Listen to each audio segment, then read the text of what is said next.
Good morning students. Sai Ram. आज हम एक आउटडोर गेम खो खो इसके बारे में चर्चा करने वाले हैं। खो खो ये एक आउटडोर गेम है। ये मिट्टी में खेले जाने वाला गेम है।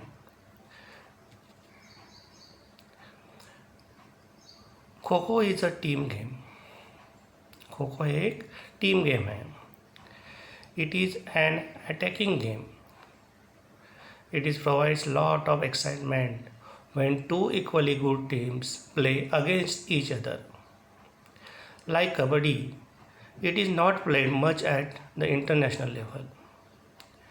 The game is a true test of the physical and mental abilities of the players. जैसा लास्ट सप्ताह में हम लोगों ने कबड्डी का गेम देखा था, कबड्डी जैसा ही एक kho kho game outdoor game है और ये टीम गेम है। इधर इंडिविजुअली आप इसको नहीं खेल सकते, ये टीम गेम है। It is an attacking game. जैसा फुटबॉल गेम है, कबड्डी गेम है, अटैकिंग गेम, ऐसा ही खो खो ये भी एक अटैकिंग गेम है। It is provides lots of excitement when two equally good teams play against each other. दोनों टीम अगर अच्छे हो तो खो खो देखने में बहुत मज़ा आता है। लॉट्स ऑफ एक्साइटमेंट, अगर दोनों टीम बराबरी की होगी तो गेम में मज़ा आता है। लेकिन जैसा कबड्डी को इंटरनेशनल लेवल पे माना जाता है, देखा जाता है, खेला जाता है, वैसा खो खो का प्रसार इतना इंटरनेशनल लेवल तक अभी तक हुआ नहीं है। The game is a true test of the physical and mental abilities of the player. जो प्लेयर होता है, जो खिलाड़ी होता है, उसकी फिजिकल एंड मेंटल एबिलिटी एक गेम टेस्ट करता है। जिसकी भी फिजिकल एंड मेंटल एबिलिटी अच्छी हो वो गेम आराम से खेल सकता है। मीन्स सबसे इम्पोर्टेंट है तंदुरुस्ती। अभी खो खो के ग्राउंड के बारे में हम लोग जानकारी लेते हैं। जैसा ही खो खो में दो ग्रुप होते हैं, junior boys, main women's and सब जूनियर बॉयज़ एंड गर्ल्स। अभी जो ग्राउंड होता है इधर rectangular, the ground is a rectangular. The length is 27 meters and the breadth is 16 meters with a lobby of 1.5 meters of the four sides of the ground. तो ground होता है rectangular होता है और जो junior boys and girls and main women's का ground होता है ये 16/27 मीटर्स का होता है। हर ग्राउंड के चारों बाजू में 1.5 मीटर्स की एक लॉबी होती है, ये सिक्स साइड, क्योंकि ये अटैकिंग गेम है, फास्ट गेम है। ग्राउंड के बाहर अगर प्लेयर जाता है तो उसको कोई इंजरी ना हो, और ये फास्ट गेम होने के कारण ग्राउंड भी उसको अच्छा चाहिए। मीन्स ग्राउंड में पत्थर ना हो, क्योंकि कोई गिरेगा तो उसको इंजरी होने की संभावना अधिक होती है। खो खो ग्राउंड खेलने के दो पोल इम्पोर्टेंट होते हैं। There are pole fix at both ends of the ground. दोनों साइड में दो पोल फिक्स किए जाते हैं। The pole are very important as the game revolve around them. पोल के साइड में ये गेम पूरा रहता है। The pole are 120 to 125 centimetre in height, round shape and with a diameter of 9 to 10 centimetres. ज़मीन से लेके पोल की हाइट होती है 120 to 125 सेंटीमीटर और ये राउंड शेप होता है, क्योंकि प्लेयर जब भी भाग के आता है जो पोल रहता है, पोल को राउंड मार के, पोल को टच करके वो दूसरे साइड से भागता है, तभी उसको कुछ इंजरी ना हो, इसलिए उसको राउंड शेप दिया जाता है। उसका डायमीटर होता है 9 to 10 सेंटीमीटर। मोस्टली ये गेम मिट्टी के ग्राउंड में खेला जाता है और ये गेम खेलने के लिए इक्विपमेंट्स की ज़रूरत नहीं लगती है। जैसा क्रिकेट खेलने के लिए आपको बहुत सारे इक्विपमेंट लगते हैं, pad, bat, stumps, ball, hand gloves. इसके खो खो में ऐसा कुछ भी नहीं लगता, सिर्फ 2 पोल रहेगा, एक ग्राउंड रहेगा, तो कोई भी गेम आराम से खेल सकता है। इसलिए ग्रामीण भागों में गेम ज़्यादा खेला जाता है। अभी अलग अलग कैटेगरी में उनका लेंथ और विड्थ, ग्राउंड मेजरमेंट क्या होता है हम लोग देखेंगे। पहली कैटेगरी है men's and women's, junior boys and girls. पहले हमने देखा कि जो men's and women's, junior boys and girls की लेंथ, ग्राउंड की लेंथ जो होती है वो 27 मीटर होती है, और जो विड्थ होती है वो 16 मीटर, मीन 16/27 मीटर का ग्राउंड होता है। और जो 2 पोल होते हैं, pole to pole distance 24 metre पर रहते हैं। दोनों पोल के बीच में 24 मीटर डिस्टेंस होते हैं। Number pole to number 1 square. अभी देखो खो खो में टोटल जो प्लेयर होते हैं 9 प्लेयर होते हैं, आगे हम देखने वाले हैं ये प्लेयर्स के बारे में भी। लेकिन पोल टू नंबर 1 स्क्वायर, दोनों पोल के बीच में 8 स्क्वायर होते हैं, तो 8 प्लेयर उसमें बैठ सकते हैं। तो पहला जो स्क्वायर होता है जिसको सिटिंग बॉक्स बोलते हैं, वो पोल से लेके पहले सिटिंग बॉक्स का डिस्टेंस होता है 255 मीटर। ये men's and women's, junior boys and girls के बीच। And between sitting boxes means first sitting box to others 2.30 metres. सिर्फ पहला सिटिंग बॉक्स जो रहता है वो 2.55 मीटर पर रहता है, अदर्स 2.30 मीटर में। दोनों सिटिंग बॉक्स के बीच में 2.30 मीटर्स का डिस्टेंस रहता है। फ्री जोन, पहले हमने देखा कि ग्राउंड के चारों ओर फ्री जोन रहता है 1.5 मीटर का। जो सेटिंग बॉक्स रहता है वो 35x30 सेंटीमीटर, जिसमें प्लेयर्स बैठते हैं, वो 30x35 सेंटीमीटर का रहता है। अब इस सेकंड कैटेगरी है सब junior boys and girls. Ground का मेजरमेंट है 14 metre by 23 metre. Pole to pole distance होता है 20 मीटर, क्योंकि ग्राउंड छोटा है इसलिए दोनों पोल के बीच में डिस्टेंस है 20 metre. Pole to number 1 square, जो पहला सिटिंग बॉक्स रहता है पोल के पास से 2.15 मीटर पे रहता है, और अदर्स 1.90 मीटर पे रहते हैं। फ्री जोन इसके लिए भी 1.50 मीटर रहता है। सेटिंग बॉक्स का मेजरमेंट रहता है 30x30 सेंटीमीटर। जो सिटिंग बॉक्स रहता है जो सब जूनियर बॉयज़ एंड गर्ल्स के लिए 30x30 सेंटीमीटर। ये हो गया अपना ग्राउंड का कंप्लीट मेजरमेंट। द गेम, अभी each team is given 7 to 9 minutes to chase and 7-9 minute to run. अभी 7 to 9 क्यों लिखा है? क्योंकि 2 कैटेगरी है, एक कैटेगरी में 7 मिनट का गेम होता है और सेकंड कैटेगरी में 9 मिनट्स का गेम होता है, वो आगे हम लोग देखेंगे। लेकिन हम लोग अभी मेंस और वुमेंस के बारे में या जूनियर बॉयज़ एंड गर्ल्स के बारे में देखेंगे। तो 9 मिनट्स का जो चेस होता है, तो दोनों टीम को 9 मिनट्स के chase and 9 minutes to run. तो 2 बार उसको भागना है, 2 बार उसको चेस करना है। Each turn is of 9 minutes. एक टर्न 9 मिनट का होता है। हम लोग ये मेंस एंड वुमेंस की ग्राउंड की बात कर रहे हैं। 2 such turns make a round. 2 turn लेके एक राउंड होता है। 2 rounds make up each game, और 2 राउंड का एक गेम होता है। मीन्स एक राउंड में 2 टर्न्स, मीन्स 9 मीटर के 2 टर्न, एक राउंड हो गया, और ऐसे 2 राउंड होते हैं। There is an interval of 3 minutes between 2 turns. जो 9 मिनट्स के टर्न्स होते हैं उसमें 3 मिनट का इंटरवल होता है, अपना रेस होता है। And N interval of 5 minutes between the 2 rounds. एक राउंड खत्म होने के बाद दूसरा राउंड शुरू होने से पहले 5 मिनट का आपको ब्रेक मिलता है।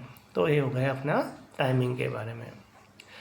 तो जो main women, junior boys and junior girls, उसका देखो टाइमिंग होता है 9 मिनट्स का पहला half, 3 minute rest, second 9 minutes का हाफ। तो 9 मिनट्स वो भाग सकते हैं, 3 मिनट रेस्ट, 9 मिनट्स वो चेस कर सकते हैं। उसके बाद 6 मिनट का ब्रेक होता है, उसके बाद वापस 9 + 3 + 9, तो 9 मिनट भागना है, तो 9 मिनट चेस करना है। तो हर एक टीम को 2 बार भागना है, 2 बार चेस करना है। तो टोटल ये गेम होता है 48 मिनट्स के अंदर। सब जूनियर गर्ल्स एंड बॉयज़ उसका गेम होता है 7 मिनट का, 3 मिनट्स का रेस्ट और 7 minutes second, mean 7 + 3 + 7, 5 minutes interval, then 7 + 3 + 7, ऐसा टोटल 39 मिनट्स का ये गेम होता है। खो खो का ग्राउंड कैसे होता है?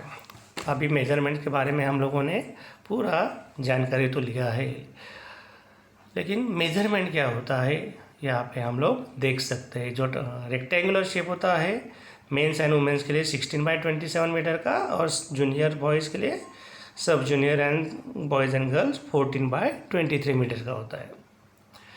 जो पोल होता है, दो वाइट डॉट दिखाई दे रहे दोनों साइड में आपको, वो पोल का मार्किंग है।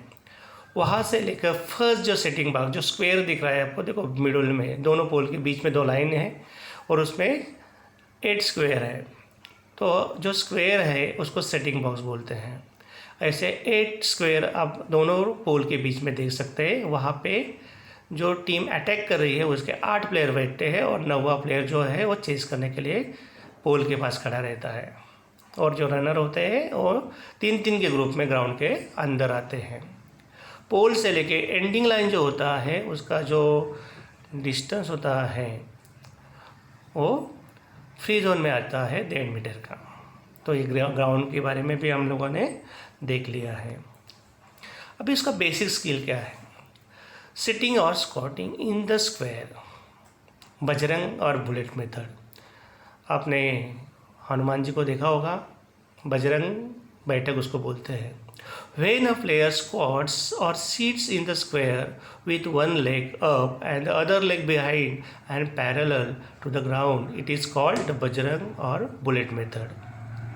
When a player squats or sit in the square with one leg up and the other leg behind the parallel to the ground, it is called the Bajrang or bullet method. इसको बजरंग बैठक कहते हैं। आप picture में देख सकते हैं कि बजरंग बैठक कैसे की जाती है। In this method the entire front foot rest on the ground while the toes of the back foot touch the ground. Front foot जो होता है उसका फुल फ्लैट ज़मीन पे रेस्ट रहता है, और जो बैक फुट रहता है वो तो ग्राउंड को touch the ground. The player opting to sit in this position is ready to get up immediately on getting a kho. जैसे ही खो मिलता है तो प्लेयर को उठने में आसानी होती है। इसको बोलते हैं हनुमान बैठक। देखिए सेकंड जो मेथड होता है, सिटिंग और squatting in the square, is a feet parallel method. As the name of the method suggest, both the feet are place parallel और next to each other with the knees also close और together. The position of the hands however is the same as in the Bajrang method. हाथ का जो position होता है Bajrang method के जैसा ही होता है, लेकिन इसके फीट्स आर प्लेस पैरेलल और next to each other with the knees also close और टुगेदर। अब इसका सेटिंग पोजीशन भी हम लोग देख सकते हैं, पिक्चर में हम देख सकते हैं। पहला पोजीशन था एक पैर आगे एक पैर पीछे में हनुमान बैठक, एक पैर हवा में था, एक पैर नीच ज़मीन पर टच हुआ रहता है, उसको हनुमान बैठक बोलते हैं। और ये पैरेलल, दोनों पैर एकदम ज्वाइन करके बैठा है, ये दोनों साइड से जैसे हम लोग बैठ सकते हैं। Rules of the game, the team winning the toss has the option of either chase or running first. जो टीम टॉस जीतती है, एक तो चेस करना या रनिंग, वो सिलेक्ट करते हैं। और टीम कंसिस्ट ऑफ 12 पेयर्स, एक गेम में 12 पेयर होते हैं, of which 9 actually play and the rest are reserve. 9 + 3 = 12। तो 12 प्लेयर्स का एक टीम बनता है, उसमें से एक्चुअली 9 प्लेयर्स ग्राउंड में रहते हैं और 3 प्लेयर्स एक्स्ट्रा रहते हैं। द वर्ड खो शुड बी सेड लाउडली। जब भी आप खो देते हैं वो वर्ड एकदम लाउडली होना चाहिए। आप पिक्चर में देख सकते हैं, उसने खो दिया है और सेकंड प्लेयर उठ के भागना वाला है। The chaser gives the kho has to tap the particular teammates back. जब भी आप खो देंगे अपने टीममेट के बैक साइड से उसको टैप करना है।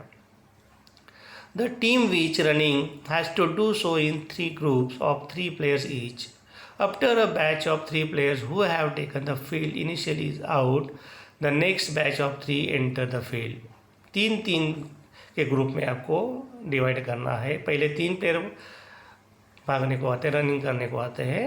अगर तीनों प्लेयर आउट होते हैं तो नेक्स्ट 3 का बैच आपके ग्राउंड में आ जाएगा और रेडी रहना है। When the third and last player of a particular batch is out, the next batch has to take the field before the chaser has given the next go. एक batch का last player, third player out होने के बाद जब भी वो attacker next player को खो देने से पहले ये 3 रनर्स ग्राउंड में आ जाना चाहिए, नहीं तो आउट कहलाते हैं। The chaser have to sit in the square in a manner that they do not obstruct the runners. If a runner gets out due to an obstruction by an inactive chaser, the umpire may declare the player not out. जो runners रहते हैं, जो sitting box में बैठे हुए players रहते हैं, उन्होंने उनको बीच में बिल्कुल अड़काठी नहीं आना चाहिए, कोई डिस्टर्ब नहीं उनको आना चाहिए। अगर ऐसा हुआ तो अंपायर उसको नॉट आउट करार कर देते हैं। The chasing team score a point for every runner who is out. एक प्लेयर आउट होने के बाद उनको 1 पॉइंट मिलता है। The team scoring more points is the winner. जो भी टीम ज़्यादा पॉइंट कमाती है, स्कोर करती है, वो विनर घोषित की जाती है। अब इसमें से फाउल्स, अवार्ड ऑफ पॉइंट कैसे होते हैं देखते हैं। अवार्डिंग ऑफ पॉइंट्स मीन्स अपने फाउल से नेक्स्ट दूसरे टीम को पॉइंट्स अवार्ड करना। If the active chaser changes the direction और turns back, the umpire direct the player to take proper direction by blowing the whistle.